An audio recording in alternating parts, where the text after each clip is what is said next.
Hello and welcome to the Dental Chair. I am your host, Marguerite Morgan. I am the founder and director of Irish Dental Jobs. I have 25 years recruitment experience in the legal and dental arena. I tend to do things very differently, and I wanted to showcase how we establish and maintain relationships to help match the right people to dental practices nationwide.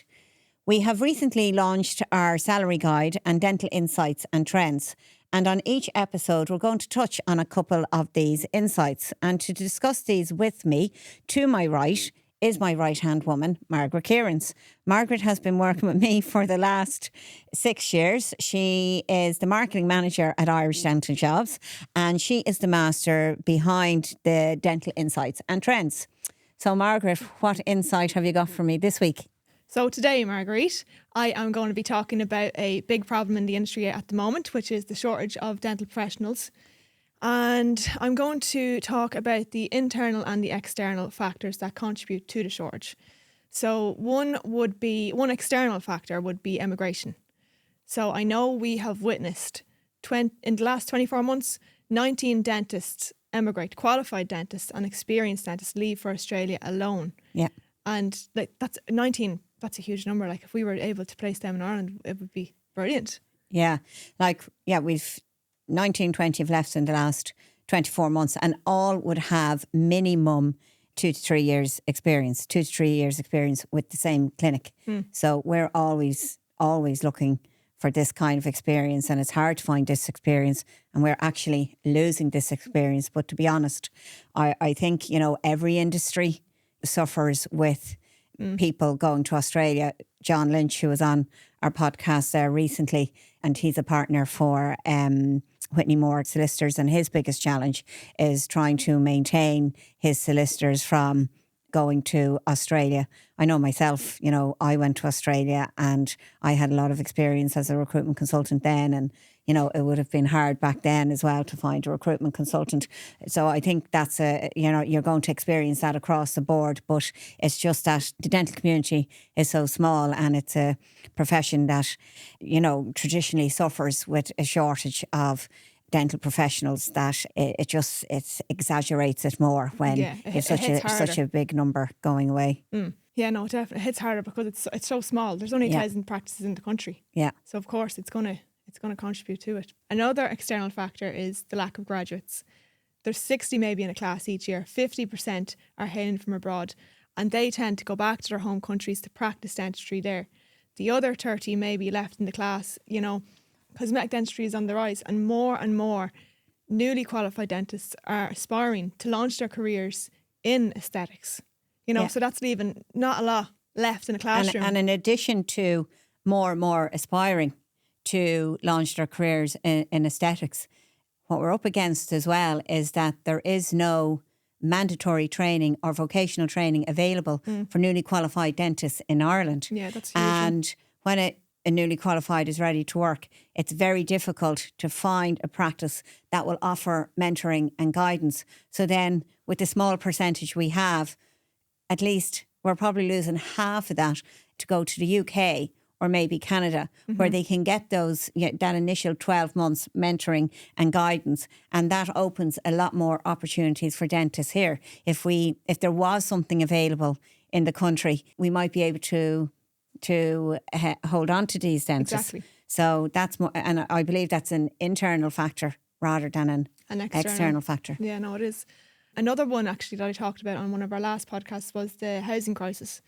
And I won't talk about it too much, but first and foremost, and a lot of our adverts recently in the last 12 months, I'm saying accommodation included, or subsidised rent, or with all of our job adverts. And you could have a fantastic candidate, but they're lost. They lose out because they have to move home because of the lack of accommodation in Ireland. More and more are moving, like even from Dublin, back home to Cork, Galway, the Midlands, wherever it may be, because the rent is too high, or the main thing is that the accommodation is not available. It's not there, no. But what's even more worrying is that we have dentists coming into the country, or, they're available to start a job, and 4 and 5 months later, they're still struggling to find accommodation, and they're actually leaving the country. Just you know, simply due so to that. it is definitely in the last 12 to 24 months, we've certainly seen a shift. The external factors are out of our control, unfortunately, but the internal factors are what we can control and we have the opportunity to fix within the profession. One of them is the lengthy IDC process, and I've seen multiple candidates over the years losing out on opportunities because of the time frame it takes for the registration to be completed. Like that's certainly something that's been quite frustrating, to be honest, in the last 15 years. But, you know, hopefully now we're setting up a new service to help streamline the Irish Dental Council registration process. And this will be led actually by Dr. Paul Creedon, who is a recently retired principal dental surgeon from the HSE. Hopefully, when this gets in motion, this will help streamline the process, and we will be distributing information on that over the next few months. Fingers crossed. Fingers crossed. I will dive into another internal factor is what I found in my research in the last 4 years since COVID, that 35% of support staff have left the industry due to lack of appreciation and pay. Yeah. And I know this myself, just even on Instagram and social media, people messaging me or whatever. Like I did a poll a few weeks ago asking when was your last pay rise. And a girl got back to me and she said, I've actually left the industry because Lidl were paying me more. Like, it's very disheartening that we're dealing with a profession that traditionally suffers with a shortage of dental professionals when, you know, I'm an employer and I believe this is something that can be and should be addressed because when we first came back from COVID, I knew we were going to be in a new trend. So it was very important to be on the phone all day, every day. And that's what I did for a couple of years. And definitely it was minimum 35% of support staff had left the industry since COVID, maybe, you know, 1 or 2 years prior to that as well, all down to lack of pay and lack of appreciation. And actually there recently, there was a dental nurse who put up a post on LinkedIn and who said that she had dedicated 20 years to the industry and she was very upset and sad, you know, that she has decided to leave. And once again, it was over lack of pay and lack of appreciation. And it actually caused a huge debate. So many people got involved. I got involved myself as well because just from an employer's perspective, and I've been saying this all the time, you know, I just think it's so important to, when you've got good people working for you, it's really, really important to recognise them and let them know how much you appreciate them and the value that they bring for their business. And like I said, you know, you don't have to jump loops and hoops for this. Like a simple thank you goes a long, long way. But like it is very disheartening when you have internal factors that, you know, that can be addressed that are having a knock-on effect. Yeah, definitely. But employee expectations have changed since COVID. In the last 4 years, they've changed massively. Yeah, like they have changed. And, you know, that's the other thing when we came back from COVID and I was on the phone, like if I asked anyone or if I asked like everyone what if I could hand them their ideal job, what would it be? And their first response was to work from home. Yeah. You know, and dental doesn't offer to work from home. So, yeah, certainly expectations have changed and, you know, flexibility and work and life balance and mental health, you know, is all on the rise. Oh, yeah, definitely. And that's all, we have all that in our brochure. Yeah, in your masterpiece. Yeah. So we won't go into it too much. The last internal factor that I am going to say is, and you will know what I mean when I say this, Chinese whispers. Chinese whispers, yes.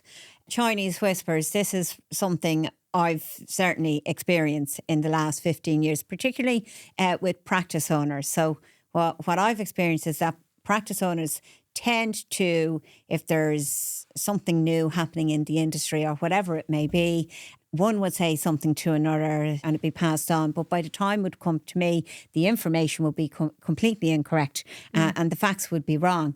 And I suppose, you know, we're kind of in a Chinese whispers kind of a mode for the last couple of years because the majority of new clients who would ring me are of the mind that there's nobody available.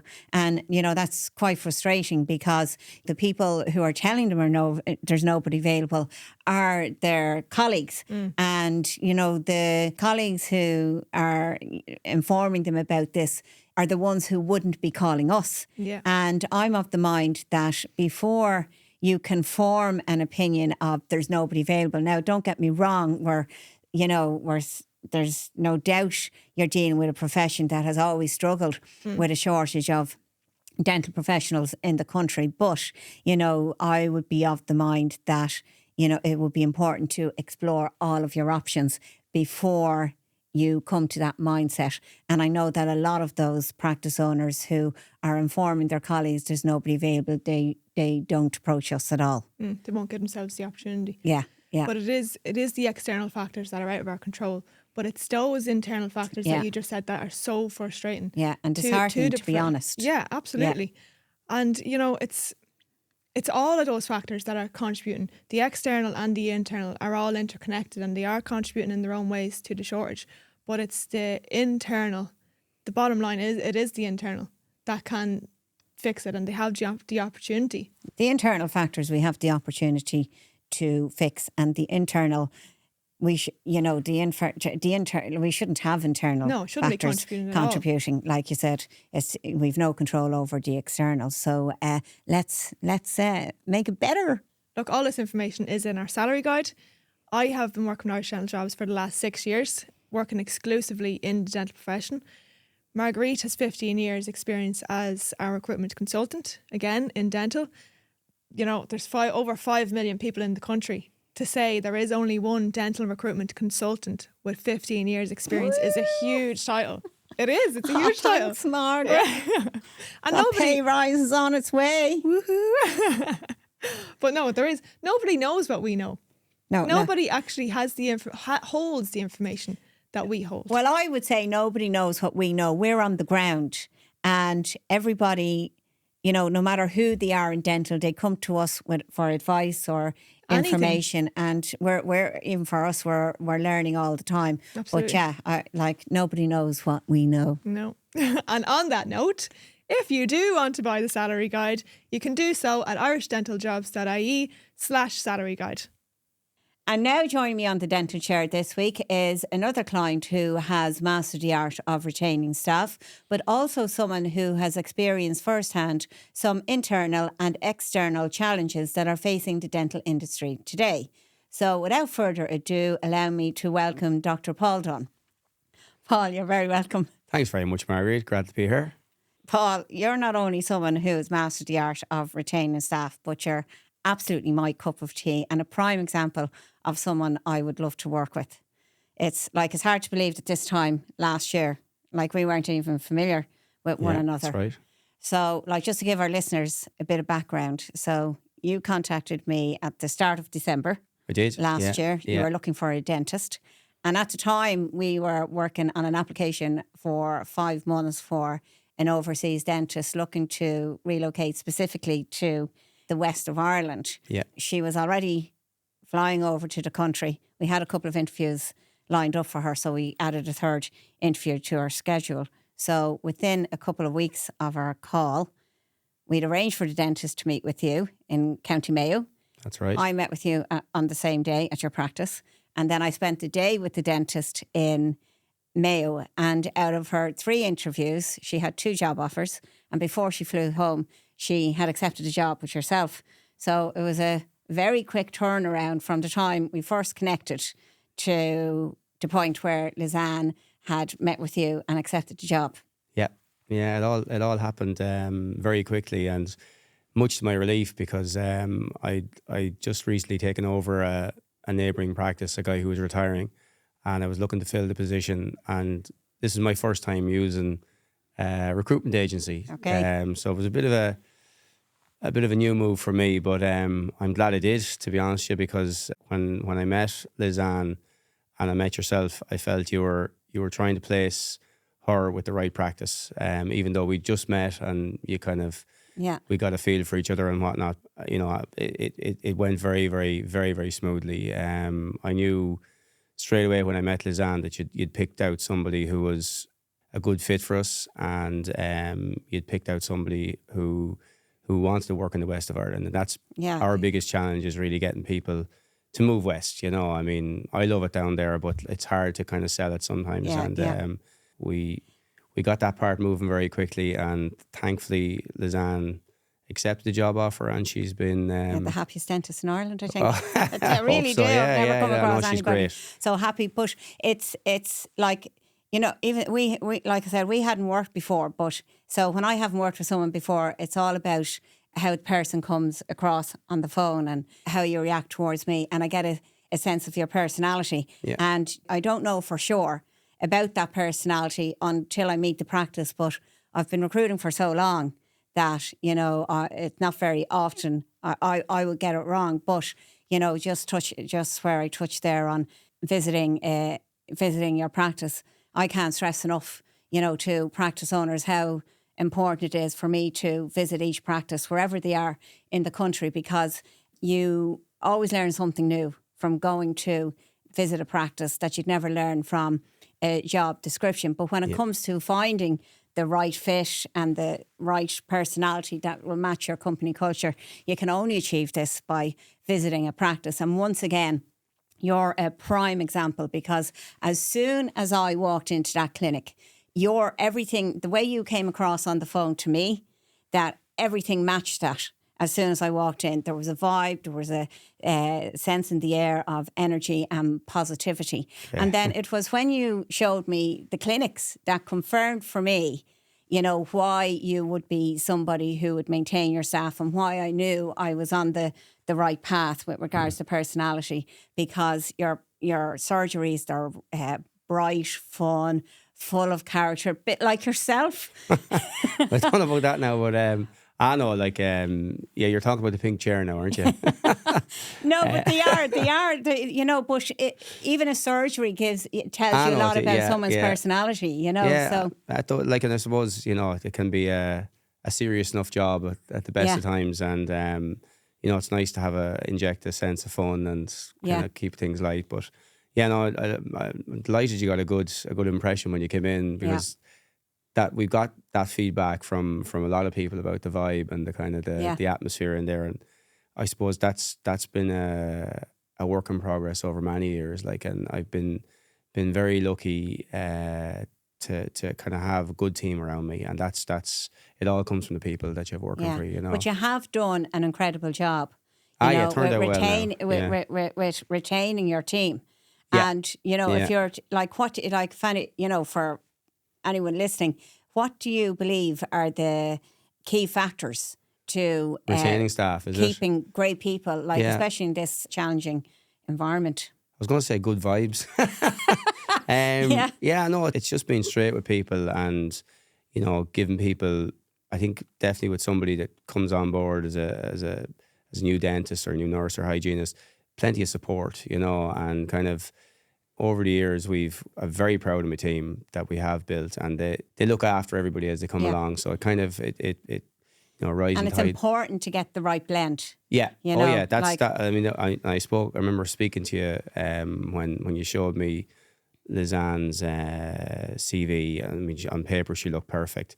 And the one thing, I don't know if you remember, but I mentioned to her about her, what about her integrating into a team, and did you have any insights on that? And you said you kind of had that feeling that she would get on well with. Yeah. But that'd be kind of one of the things that for us, as the practice has gotten bigger, that would be paramount importance, is how she's going to get on with everybody else. Now, in general, the girls and lads, that they'll kind of. They'll welcome everybody, and they'll kind of give them, as much support as they can. But it goes two ways, so kind of if it's how they integrate. Like what I've been promoting for 25 years, and I'll keep saying it. Retention, to me, definitely begins with finding the right people for your practice. Yeah. And it's clear that finding the right fit goes beyond just qualifications. It's about values and alignment with the practice. Yeah, because if it's the wrong personality, that can affect the whole team. It can. It can, and it can just take one, and we've had that's happened to us before. So it's definitely, the impression you got has been probably 25 years in the making, and I've made lots of mistakes with recruitment, And I've found at times the process to be quite frustrating, because you could meet somebody, you know, they could be perfect on paper, they could say all the right things. Everybody's going to put their best foot forward in an interview, and when they meet you, they're you know, if they want a job, they're kind of going to put themselves out there. You won't really realise until they've worked with you for a while how they're going to integrate and how they're going to get on, and that sometimes works, sometimes it doesn't work. But I suppose over the years you get a little bit more kind of clever about it, and a bit more kind of, you know, and you know, the experience working with you, you know, was another something I hadn't considered before, but something I definitely, you know, would endorse. Like, it would really work well for us. As you know, we've recently launched our salary guide and dental insights and trends, and we were just discussing a couple of challenges that we're experiencing at the moment that are contributing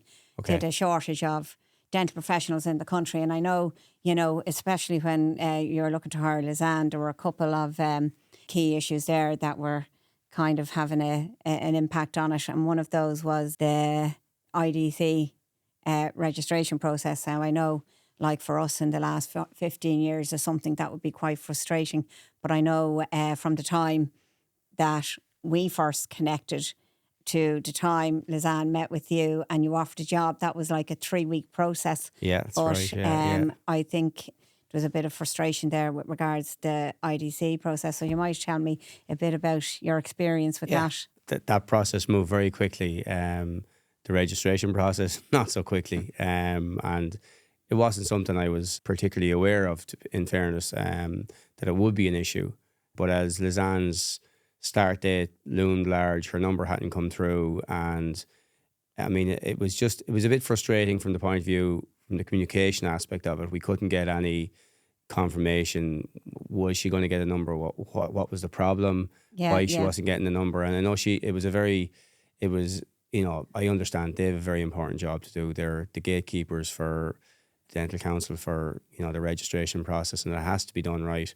But just from a business owner's point of view, it does. And from a recruitment I'm sure owner's it's very stressful. point of view, you know, because, you know, we'll talk, like the other factor that we were up against was the housing crisis as well. But, you know, it's very frustrating, like when you've been working with people for so long, like that turned a 3-week process turned out to be a 7 to 8 month process. And it looked like all of that work was going to come to nothing, because we were certainly at a stage that, you know, they actually had to work. She felt that she was going home. But just with regards to the IDC registration process, you know, we're a recruitment agency, and I'm sure a lot of people think that we only put people into jobs, but it goes well beyond that. And one of our biggest roles is to come up with solutions. So in the next couple of months, we're going to be setting up a new service to help streamline the Irish Dental Council registration. So, and to lead that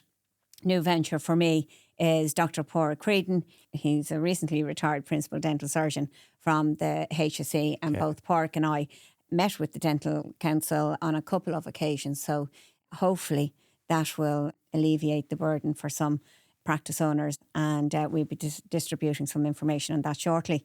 Do you think with a service like that might help streamline the IDC registration, that it will actually, you know, alleviate that burden on not only practice owners but dental professionals?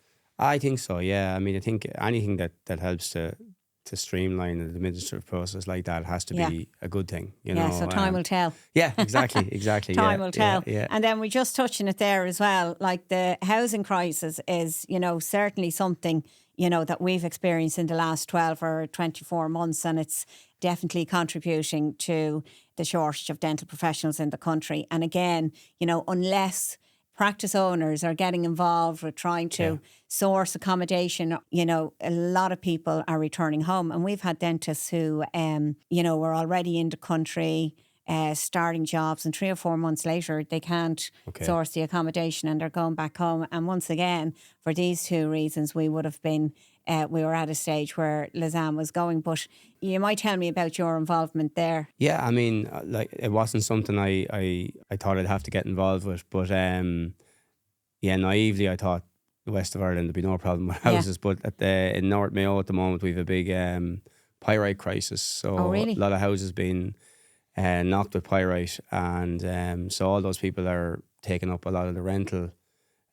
market. So there's very few spare rentals in Mayo. So when Lisanne, obviously when we'd agreed that she was going to start with us, that was the next challenge. But I was lucky in that, again, I leaned on my team, and we had a chat one day and asked around, does anybody know anyone? And every practice, I think every practice has contacts with estate agents and whatnot. And it was actually one of our hygienist's nephew who worked for an estate agent who kind of came through for us in the end, and he sourced a lovely house about a minute's walk from the beach from Lisanne, so she was delighted with that. Lovely house, lovely job in the west of Ireland. Like, I remember when I got our application in, an application from overseas, and so specific she was with her locations in certain parts of Ireland, and I was really interested to talk to this person because I was wondering why, but it turned out she'd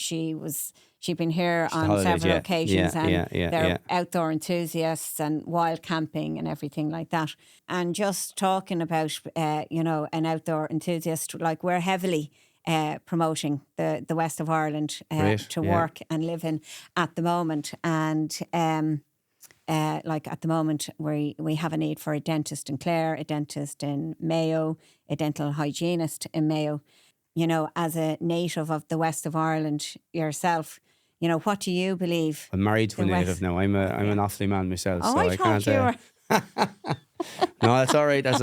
But no. I mean, I love the West. It's I always wanted to work in the West anyway. But I think it just has so much to offer. And you're a keen surfer and a cyclist. Yeah. Like about the outdoors and stuff like that. So it's got a lot going from the point of view that everything is close by.